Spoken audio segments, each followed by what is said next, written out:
Hello everyone, कैसे हैं आप सब? आशा करते हैं आप अच्छे होंगे। और अभी तक जिन्होंने मेरे चैनल को लाइक और सब्सक्राइब नहीं किया, प्लीज लाइक और सब्सक्राइब कर दीजिए ताकि इसी तरह के बेहतरीन वीडियो हम आपके लिए लाते रहें।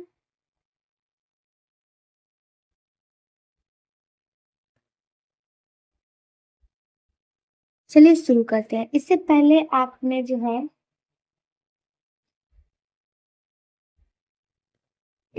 आपने जो है प्राचीन भारत पढ़ा था, यानी पहला भारत।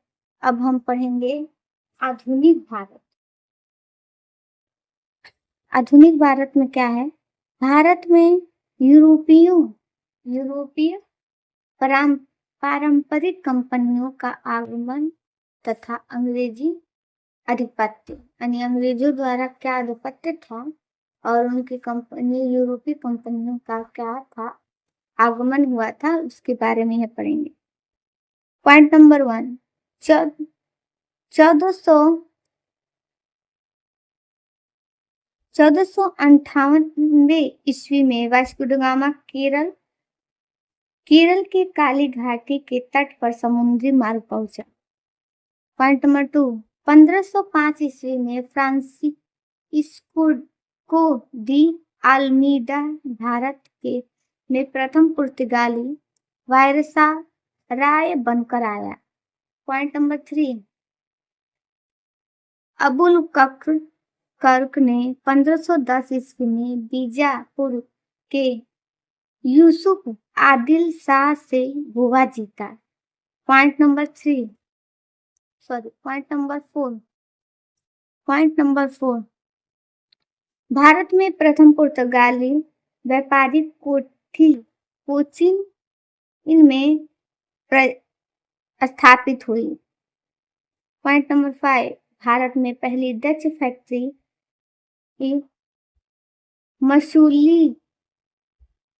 मसूलीपट्टनम में स्थापित की गई।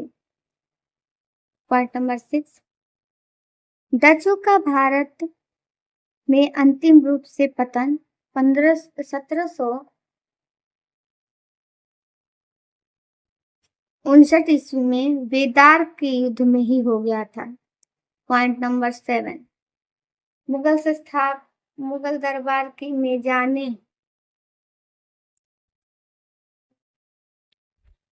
मुगल दरबार में जाने वाला प्रथम अंग्रेज कैप्टन टाकिंस था, जो जेम्स प्रथम के राजपूत दूत के रूप में जहांगीर के दरबार में गया। पॉइंट नंबर 8, 1615 ईस्वी में सर टॉम जहांगीर के दरबार में पहुंचा। पॉइंट नंबर 9, 1717 ईस्वी में फर्रुखासिर ने 3000 रुपए वार्षिक कर के बदले कंपनी को बंगला, बिहार तथा उड़ीसा में व्यापारिक अधिकार प्रदान किया। पॉइंट नंबर 10, 1757 ईस्वी में कलाइवा के नेतृत्व में अंग्रेजों ने बंगाल के नवाब सिराजुद्दौला को पलासी के युद्ध में हराकर अंग्रेजी आधिपत्य कायम किया। पॉइंट नंबर 11, बक्सर के युद्ध में 1764 ईस्वी में अंग्रेजों ने शाह आलम, मुगल सम्राट शुजाउद्दौला अवध का नवाब तथा मीरा कासिम बंगाल का नवाब की सेना संयुक्त को पराजित कर अंग्रेज की प्रभुत्व का विस्तार दिल्ली तक किया। फ्रांसीसियों ने 1667 ईस्वी में सूरत में अपनी पहली फैक्ट्री खोली। पॉइंट नंबर 13, फ्रांसी गवर्नर डुले बहुत महत्वाकांक्षी था, वह भारत में फ्रांसी विस्तार की इच्छा रखता था। पॉइंट नंबर 14, 1760 ईस्वी में वाडिवाश के युद्ध वाडिवाश के युद्ध में फ्रांसीसियों की महत्वाकांक्षा ध्वस्त हो गई और उसे अंग्रेजों से इस युद्ध में पराजय मिली।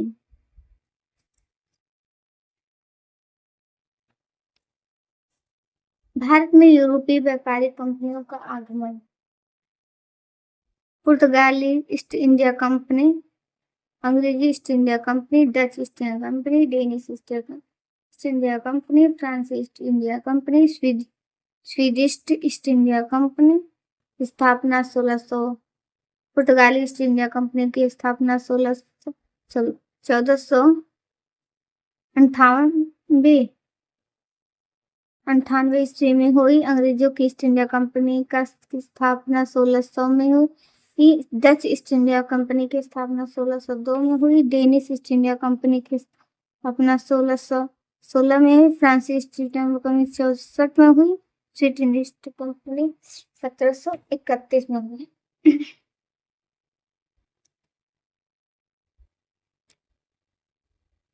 1857 का विद्रोह। 1857 के विद्रोह की शुरुआत 10 मई 1857 को मेरठ से हुई थी। विद्रोह का तात्कालिक कारण नई एनफील्ड राइफल में चर्बीयुक्त गाय एवं सुअर की चर्बी कारतूस का प्रयोग करना था।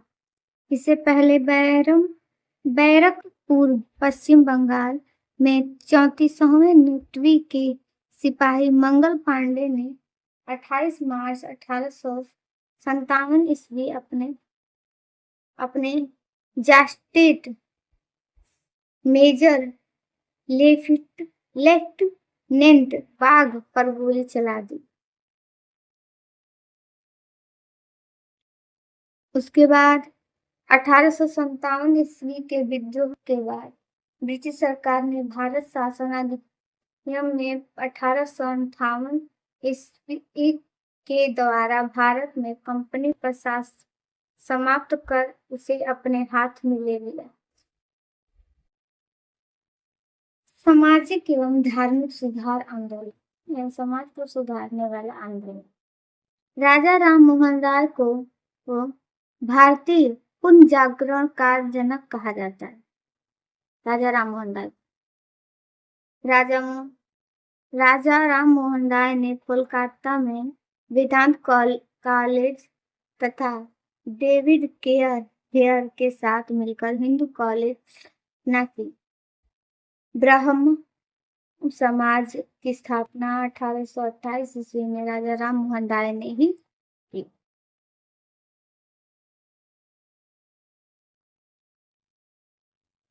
ब्रह्म समाज में विभाजन के बाद केशव चंद्र सेना ने 1866 ईस्वी में आदि ब्रह्म समाज स्थापना की।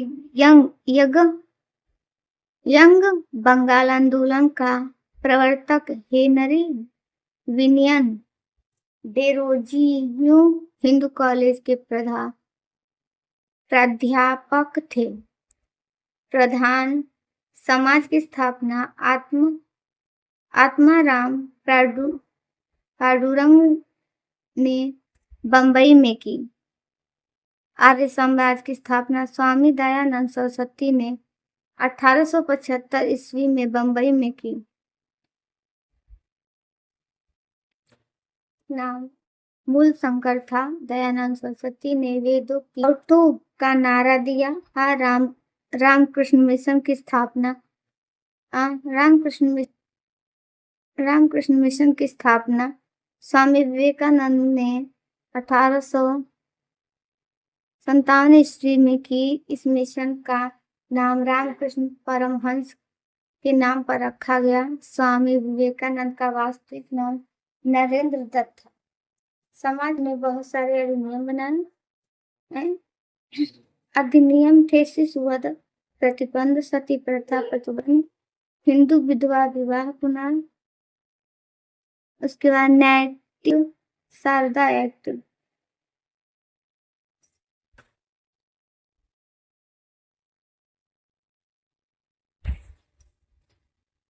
विवेकानंद ने 1863 ईस्वी में शिकागो, अमेरिका की विश्व धर्म संस्थान संसद में भाग लिया था।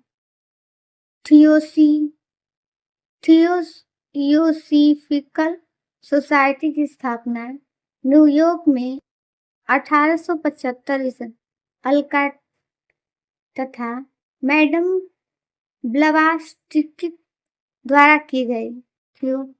थियोसॉफिकल सोसाइटी की शाखा चेन्नई के निकट अड्यार में 1886 ईस्वी में स्थापित की गई। उसके बाद वहाबी आंदोलन के नेता सैयद अहमद बरेली थे और वहाबी आंदोलन का मुख्य केंद्र पटना था। अलीगढ़ आंदोलन की शुरुआत सर सैयद अहमद खान ने ही की थी। अगला पॉइंट है भारत की स्वतंत्रता का आंदोलन, यानी भारत की स्वतंत्रता का आंदोलन क्या था?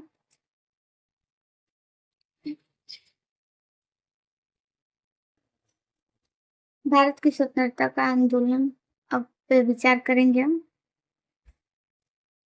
भारतीय राष्ट्रीय कांग्रेस की स्थापना एक सेवानिवृत्त ब्रिटिश प्रशासनिक अधिकार एवं AO द्वारा 1885 में की गई।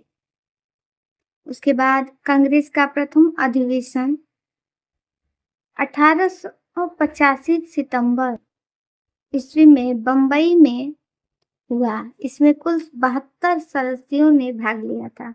इससे पहले अध्यक्ष व्योमा चंद्र बनर्जी थे। इसके अध्यक्ष व्योमा चंद्र बनर्जी थे। बदरुद्दीन ने तयबाजी कांग्रेस के पहले मुस्लिम अध्यक्ष 1887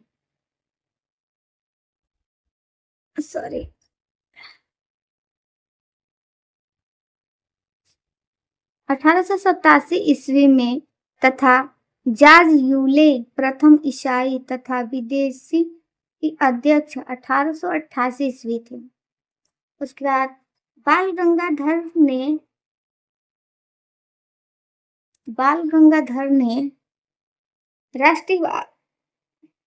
राष्ट्रवाद भावना को बढ़ाने के उद्देश्य से 1893 ईस्वी में गणपति उत्सव तथा 1885 में शिवाजी उत्सव प्रारंभ हुए। यानी गंगाधर तिलक ने जो है राष्ट्रवाद को बढ़ाने के लिए गणपति उत्सव यानी गणेश भगवान की पूजा और शिवाजी उत्सव यानी शिवाजी की पूजा जो है उत्सव मनाने का प्रारंभ शुरू किया। यानी बाल गंगाधर द्वारा मनाया गया ही ये पर्व है गणपति उत्सव। जय हो विघ्नहर्ता गणेश। बंगाल में राष्ट्रीय चेतना को समाप्त करने के लिए लॉर्ड कर्जन द्वारा 16 अक्टूबर 1905 ईस्वी में बंगाल का विभाजन कर दिया गया। जो है 2 हिस्सों में बांट दिया गया। बंगाल विभाजन के विरोध में पूरे देश में स्वदेशी और बहिष्कार आंदोलन चला गया और लाल बाल एवं पाल क्रमश लाला लाजपत राय, बाल गंगाधर तिलक एवं बिपिन पाल को कहा जाता था। ये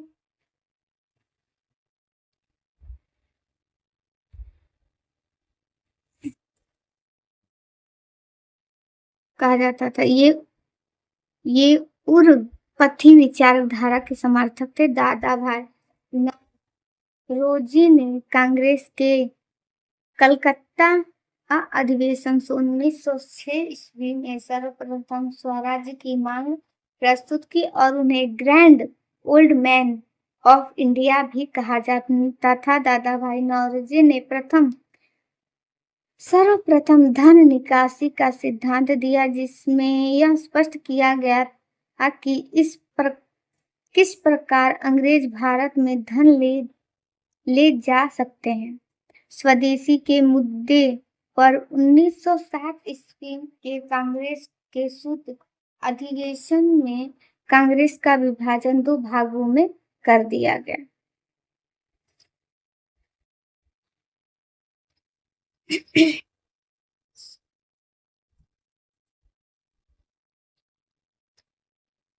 सोलह सौ 6 ईस्वी में ढाका के नवाब सलीमुल्लाह के नेतृत्व में मुस्लिम लीग का गठन हुआ। सरकार ने 1909 ईस्वी में भारतीय परिषद अधिनियम पारित किया, जिसमें पहली बार मुसलमानों के लिए पृथक निर्वाचन क्षेत्र एवं मताधिकार की व्यवस्था दी गई, यानी उन्हें अपना मत रखने का अधिकार दिया गया। 1911 ईस्वी में दिल्ली में इंग्लैंड के सम्राट जॉर्ज पंच एवं महारानी मेरी के स्वागत में भव्य दरबार का आयोजन किया गया। इस समारोह में बंगाल विभाजन को रद्द करने तथा भारत की राजधानी कलकत्ता से दिल्ली स्थानांतरित करने की घोषणा की गई। 1906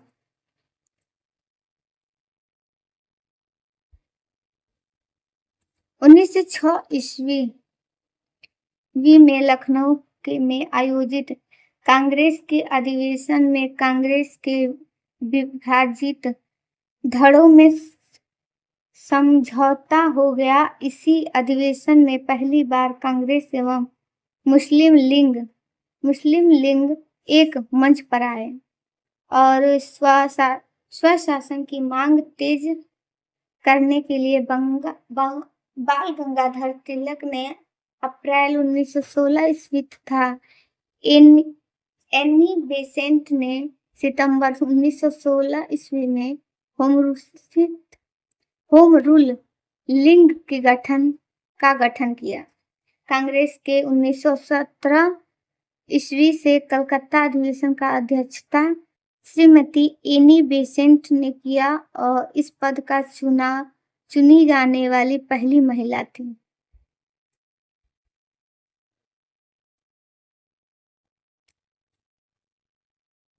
बीस अगस्त 1917 को ब्रिटेन के संसद में भारत सचिव मॉन्टेग्यू ने एक प्रस्ताव पेश किया जो अगस्त घोषणा के नाम से जाना जाता है। इसके अनुसार भारत में प्रशासन की हर शाखा में भारतीय को अधिक प्रतिनिधित्व प्रदान करने की बात कही गई। 1919 ईस्वी में भारत सरकार अधिनियम द्वारा प्रांतों में द्वैध शासन की स्थापना की गई।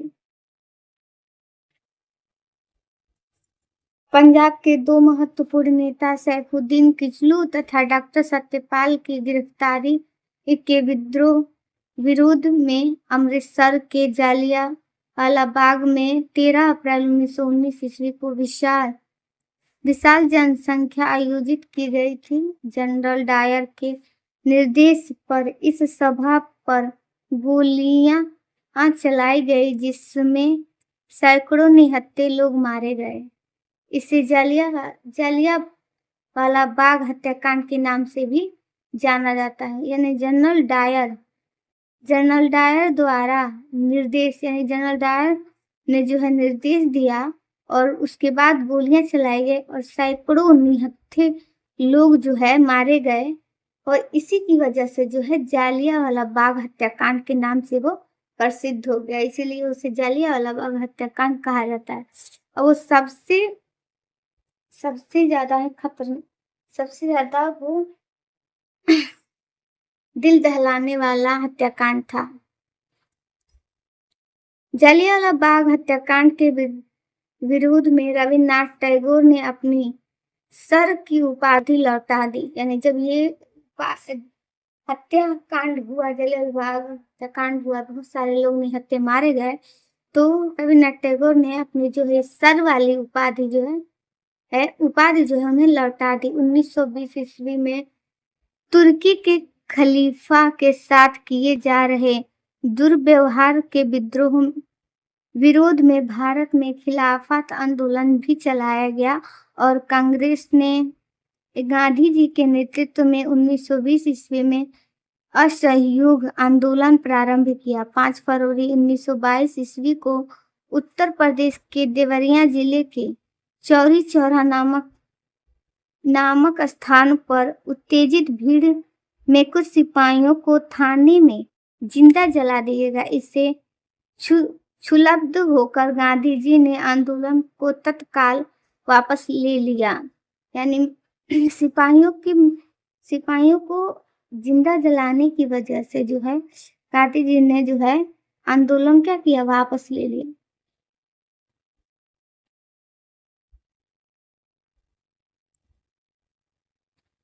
उसके बाद जनवरी 1923 ईस्वी में चित्तरंजन दास एवं मोतीलाल नेहरू ने कांग्रेस के खिलाफ स्वराज्य पार्टी की स्थापना कर दी, यानी दूसरी पार्टी।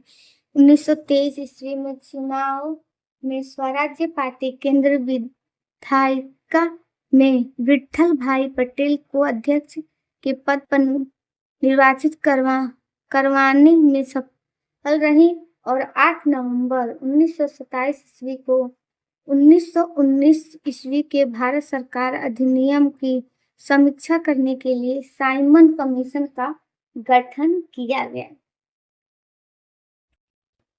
एक्चुअली ये वीडियो थोड़ा लंबा हो जाएगा, पर आपको पूरे पॉइंट की जानकारी मिलेगी इस वीडियो में, इसलिए वीडियो के लास्ट तक आप बने रहिएगा। 3 फरवरी 1928 ईस्वी को साइमन कमीशन भारत आया, लेकिन इस कमीशन में एक भी भारतीय के न होने के कारण देश भर में इसका विद्रोह किया गया। लाहौर में साइमन कमीशन के विरोध प्रदर्शन पर हुए लाठी चार्ज में लाला लाजपत राय को गंभीर चोट लगी, जिसके कारण बाद में उनकी मृत्यु भी हो गई। यानी लाहौर के साइमन कमीशन के विद्रोह प्रदर्शन हुए और लाठीचार्ज में लाला लाजपत राय को गंभीर चोटें लगी और उन्हीं चोटों की वजह से उनकी क्या हो गई, मृत्यु भी हो गई। 1929 ईस्वी में कांग्रेस के लाहौर अधिवेशन की अध्यक्षता करते हुए जवाहरलाल नेहरू ने पूर्ण स्वराज्य का लक्ष्य घोषित किया।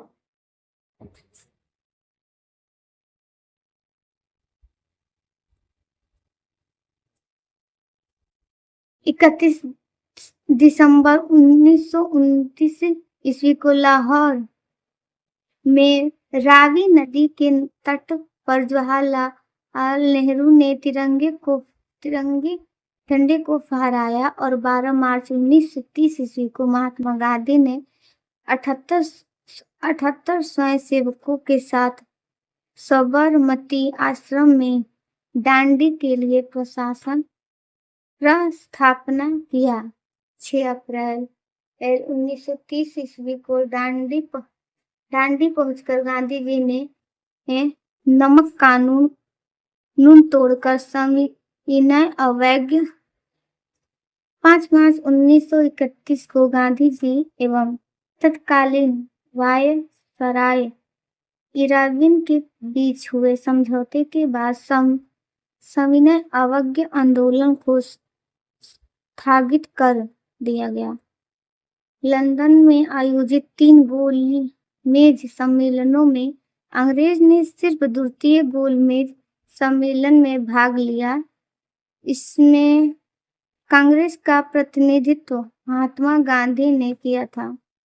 ब्रिटिश प्रधानमंत्री रैमजे मैकडोनाल्ड द्वारा 1932 ईस्वी में दलितों के लिए पृथक निर्वाचन संबंधित सांप्रदायिक पंचायत कम्युनल वार्ड की घोषणा की थी। 1932 ईस्वी में महात्मा गांधी एवं B.R. अम्बेडकर के बीच पूना समझौता हुआ, जिसके बाद अम्बेडकर ने दलितों यानी हरिजनों के लिए एक पृथक प्रतिनिधित्व की मांग को वापस ले लिया। जयप्रकाश नारायण, आचार्य नरेंद्र देव एवं मीनू मशानी के प्रयासों से 1934 ईस्वी में कांग्रेस समाजवादी दल का गठन किया गया। 1937 ईस्वी में प्रांतीय विधानसभाओं के चुनाव के बाद कांग्रेस ने 8 प्रांतों में अपनी सरकार बनाई। 8 प्रांतों में भारत सरकार अधिनियम 1935 के अंतर्गत प्रांतीय स्वायत्तता की व्यवस्था की गई तथा एक संघीय न्यायालय के गठन का प्रावधान किया गया।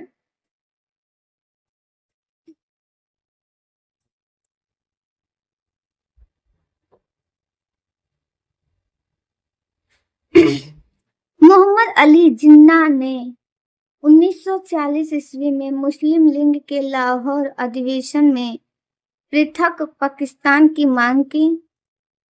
8 अगस्त 1942 ईस्वी को बंबई के ग्वालियर टैंक मैदान में भारत छोड़ो का आंदोलन प्रारंभ करते हुए महात्मा गांधी ने करो या मरो का भी नारा दिया, यानी भारत छोड़ो और करो या मरो का भी नारा दिया। महात्मा गांधी से मतभेद होने के यानी उनके बीच मतभेद होने के कारण सुभाष चंद्र बोस ने कांग्रेस से इस्तीफा देकर 1939 ईस्वी में फॉरवर्ड ब्लॉक का गठन किया। आजाद